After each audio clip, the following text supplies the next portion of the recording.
संजोरो report गुलाम Murtaza खोरखानी।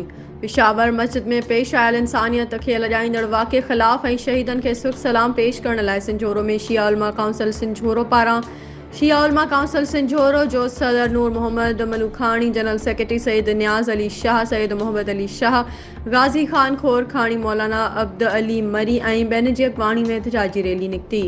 Rally में मोमिनन यज़ीद मुर्दाबाद ऐं हुसैनियत ज़िंदाबाद जा घुरारींदड़ नारेबाज़ी कंदा रहिया। रैली शहर के मुख़्तलिफ़ हंधनि तां थींदे प्रेस क्लब संजोरो वारो पहुती। उन मौके ते शरीक अॻवाननि ऐं प्रेस क्लब संजोरो जे अॻूणे सदर सियासी समाजी अॻवान डॉक्टर ग़ुलाम कादिर पंवर ख़ुसूसी शिरकत कई।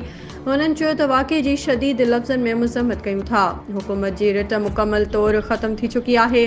क़ाइदे मिलत चई छॾियो आहे त पंहिंजी हिफ़ाज़त पाण कयो। हुननि चयो त शहीदनि खे सुर्ख सलाम पेश कयूं था ऐं ज़ख़्मियुनि सां अयादत जो इज़हार कयूं था।